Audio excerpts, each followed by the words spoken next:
And there we go, guys. We finally have a game. A beautiful 2-on-2 game that I'm going to cast, and I think my mouse is way too fast. This is the reason why I go down in scroll speed. And there we go. Let's introduce the players real quick. The pink team in this 2-on-2 tournament. It's already the semi-final. So whoever wins this best of 3 will go on to the final and will meet the winner of me and Rudin against, I don't know. So the first player here on the 8 to 9 o'clock position is FS Wind for the pink team, the human player, and his ally. On the right hand side from him, at the 5 o'clock position, is nobody else than FS niGht, the pink spawning night elf player. So pink team, human night elf, same races that I and or Rudin and I play. And on the other side, we see a really good 2-on-2 team. They play pretty much every 2-on-2 for Russia, I feel. They play a lot of 2-on-2 here on W3 Arena server, and they're doing quite good. They have nice stats, and were able to kick out Sonic and his mate Orc Worker, 2 solo players that are really high ranked. And the names are Caspend for the human player that you can see right now, even though we have a pause. The blue human player here is Caspend, aka Yaposhka, and his mate on the other hand is, I'm not sure if he's still number 1 on W3 Arena radar for solo games, but it is no one else than Cooper. So Orc Human against Human Night Elf. Cooper Caspend against Wind and niGht here on Twisted Meadows. And yeah, let's see. Blade Master, this is quite normal. Of course, the Archmage for his human ally. On the other side, do we see a Keeper of the Grove? Yes, of course. This is really strong against human Orc, I feel, because you can entangle Footmen, you can entangle Grunts, and you can get a nice advantage in the early stages of the game. Beside that, we have a fast hero build order here. Fast altar on Twisted Meadows, nothing like too crazy, nothing that would surprise you all that much. But we see the early Archmage coming out of that altar here already. The Wisp scouted both of the starting positions, so Wind knows that a Blade Master is close to his spawning position and that he will be there rather quickly. And for that reason, he abandons the laboratory creep and he's now going for the creep spot towards the middle. The orange one with the two Gnoll Warden and the Gnoll Overseer. I think this is a little smarter. And we're gonna see how this unfolds. He's going for the 2 Gnoll Wardens before he summons the Water Elemental. This is smart. If you're a human player, please do that. Because other than that, you will see that these guys gonna purge your Water Elemental. What do we have here? A little bit of a sneaky farm so that they see the movement towards the natural expansion. Coming from the Night Elf player, we have a fairly aggressive shop here for Rover that wants to have that shop on the map so that he can heal up whenever he feels like it. We do not have any kind of creeping coming out of Caspend. They go on the aggressive here. They want to put some pressure on the Keeper of the Grove from niGht, and so far they are succeeding, killing almost 200 HP on that hero. The Archmage and the Footman are coming over before he hits level 2. That's kind of odd. I thought he might go for that super small green camp so that he can gather the necessary experience to get that important level 2. The Water Elemental is in a good position. A little bit of a harass here out of Caspend. He's able to kill the Wisp. Nope, niGht having a good control over his Wisp, keeping them alive. But there's another Moonwell waiting here for a cancel of the Blade Master. Keeper of the Grove not able to entangle anything so far. Speaking of this hero, where is he actually? He's in the main base, trying to get rid of that Water Elemental. While he lost 1 Moonwell here, that was cancelled. Blade Master is driven away. We see a Militia creep coming out of Caspend right now with the Grunt and the help of Rover. Arcane Tower upgraded, tier 2 is coming. Tier 2 for the Orc player as well. Wind is not teching yet, he can tech in a second. Is he going for that, or is he going for an expansion attempt? Looks like he's rather going for that fast tech. But so far he's not doing it. We do have a tech coming out for niGht, so 1 Ancient of War production for the pink Night Elf. And one barracks here for the human play. He's not teching, that is kind of odd. He gathers like more and more resources. That one is being detonated, no experience being granted for the Archmage of Caspend. He grabbed this one with the help of the Militia, so almost level 2 already. Rover on the other side goes on the aggressive, wants to creep jack the opponents, and still no tech. Like, either Wind completely forgot about his teching, or he just abandons tech because he thinks like, you know, who needs tech nowadays? Who really needs that? 700 gold, 400 wood. He's not teching. New meta. New meta game just created in front of our eyes, and as I said that Entangle does its work. We see that he goes for his second grunt already, and there you see that beautiful Keeper of the Grove being really useful in the games. That's just amazing to see that Entangle being such a nice tool to kill so many units early game. Keeper of the Grove is probably the best early game hero that you can find There's another Entangle coming, and he goes for another kill on a Grunt. If he gets that one, that would be so strong. And yeah, Wind, 1000 gold. It seems like a Walk TV bug, but he's not taking, he's not clicking anything, not producing anything. Finally, he finds that button with 1000 gold in his bank account and his ally losing his first hero. He finally decides it's about time to click that tier 2 button. And yeah, we're gonna see a fairly late tier 2. This one is about to be done from Caspend, and this one is basically just started. So even though that they killed quite a lot of grunts, which was of course nice, and also that the keeper died there and not forced to use the town portal is also something that might be considered bad, but I think this is really well done, because why would you town portal the level 1 keeper on a map like Twisted Meadows? It's a map with high impact heroes on tier 2 that will pressure you a lot, and you will definitely use the town portal. And if you go back to your main base by town portaling, you will need all that moon juice here to heal up your keeper again. So I like that he lets his hero die there, even though it looks kind of sloppy in the end. But I really like that he's not town portaling out. So level 2 for the Blade Master, almost level 3 for the Archmage already. Big mana potion that can be given to the Shadowhunter later. And by speaking of later, Shadowhunter is already coming. Our new meta friend, FS Night, or FS Wind, is going for the cancel on the Voodoo launch. That is pretty good from him. He's still level 2. Not gaining any more experience so far. And that Archmage is already aiming for level 3. So Caspend is doing a really good job here of creeping, while his ally makes sure that the tier 2 buildings finally go up. We do have a Shadowhunter now on the field for Rover. So Cooper can also go for a few hexes. This is basically just like having a Keeper of the Grove on the map. With the hex you can be just as efficient as with the Entangle. And speaking of that guy with the Entangle, he is already at pain here. Going for the harass, wants to kill one of the farms. Now the workers are coming in. The Bouncing Glaive's doing its job. And besides that, Entangle kills a few workers. Level 2 for the Keeper of the Grove. Blue team is forced to save that main base of the human player. It's not a major threat, but in the end, if that base opens up, he got like free reign over the base and he can enter it whenever he feels like it.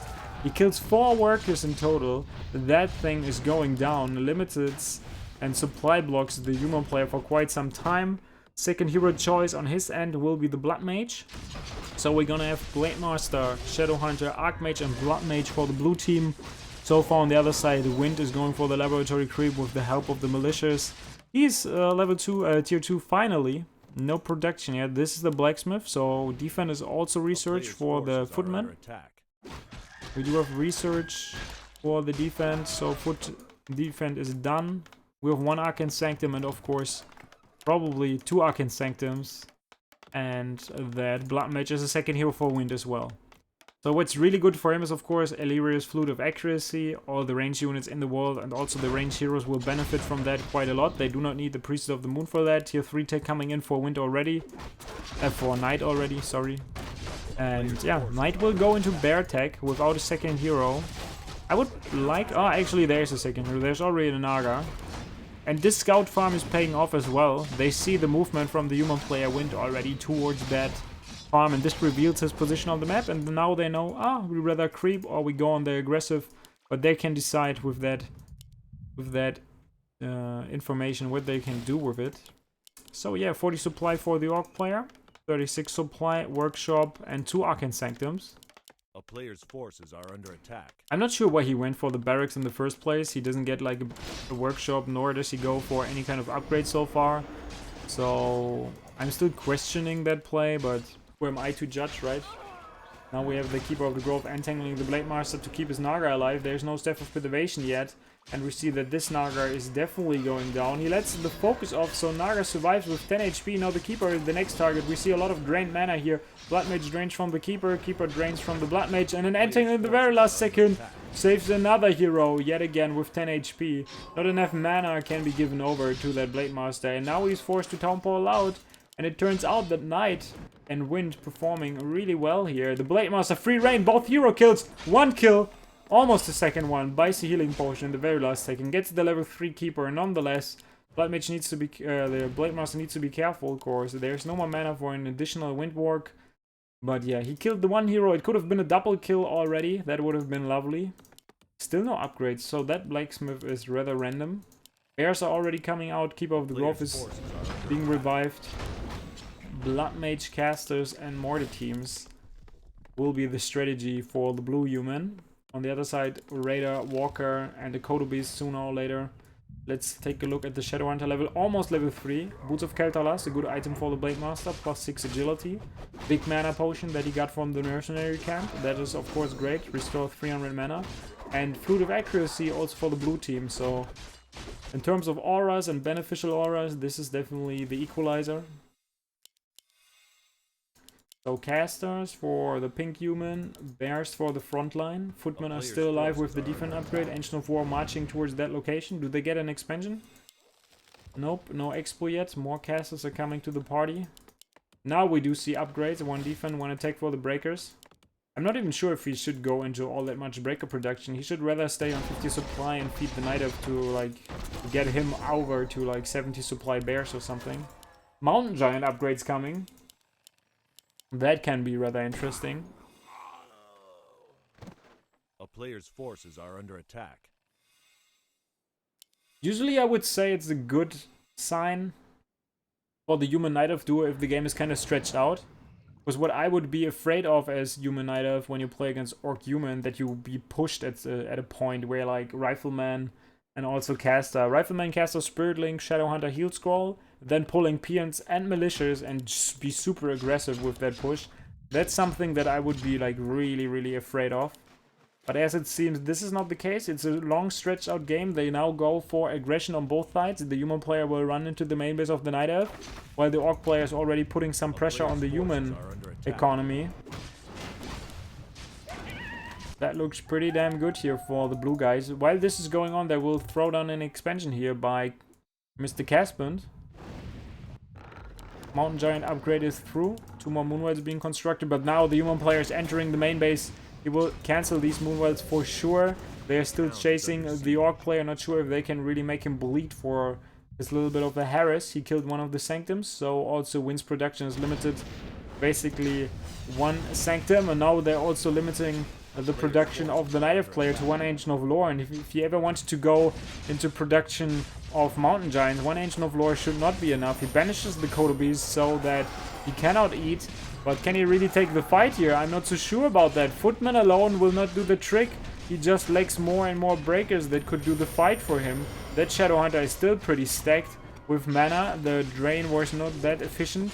We still have plenty of banish that can be used, but as it seems, Rover is taking a fairly good fight, pulls the peons, uses another heal wave, now drains the mana from the Blade Master. The human player on the other side, on the other end, Caspend, was driven away by the Night Elf by Townpalling in. And if I would be Wind, I would consider a Townpal loud, but he seems to prefer the fighting, and he's going for it. No heal score for his units. Now he should slowly realize that all his footmen are falling apart, and with that, a huge chunk of his army finally realizing that he cannot take that fight. Townpal is out, lost way too much, while Rover basically didn't lose anything, I feel. Like maybe a Raider. Maybe 1 Raider and 1 Grunt. But this was a really bad fight by Wind. He finally went for that workshop. He gets the 1 Gyrocopter to spot the Blade Master. I like that. This is really good. I would also do that. If you get a workshop as a human player, definitely get that. We have an Ancient Protector being constructed close to the expansion, so they are aware of the threat of the expansion. Second Ancient of Lore is coming. He is still on 1 Ancient of Lore production. Level 2 for the Naga, level 3 for the Keeper, level 3 for the Archmage, level 2 for the Blood Mage. And now we see Wind almost running into 2 opponents here. 50 supply, 50 supply, so it's basically super even. Like 100 supply on both sides. Wow, and he's now forcing. Where's the Townpal? Townpal from the Knight of Ally Knight is coming in. He's going for it. He's going for the flank. He can get a nice concave on all these units. Maybe snipe the mortar teams. Nobody's yet going for the mortar teams. Blizzard Flame Strike on all the bears. Beautifully done there by Caspend. Doing a phenomenally job on putting a lot of AoE damage on the bears there. And the number of bears are dwindling already. You can see that Knight dropped down to 36 supply. Everything is already dead. The trees are being casted there by the Keeper of the Grove. But what can he really do? That Blizzard Flame Strike just killed all his units. On the other side, we see Wind still standing strong with quite a couple of units to his side. That Blood Mage drains all the mana in the world from the Keeper of the Grove, makes him basically useless, and turns him into a Dryad without that slow attack. Speaking of the slow attack, the Naga will be the next target of choice. Banish in the last second there, dies. Can Wind turn this game around? It doesn't seem that way. Finally, they go for the mortar teams, but it's way too late. That keeper dies as well, and it looks really, really grim for niGht and his ally Wind here. And I think it probably comes down to the super late tech, plus the poor execution in the end. But on the other side, Caspend and Rover showing us yet again why they are such a fantastic team. They play really good together, they have nice strategies, they have good timings, they basically know what it comes down to in 2-on-2, which is of course also a lot of AoE damage if you go up against bears, for example. And yeah, the overall execution was just way better for the blue guys. So GG being called by both of the players and 1-0 lead in the first semifinal of the 2-on-2 tournament today. That was, yeah. Yeah, first game.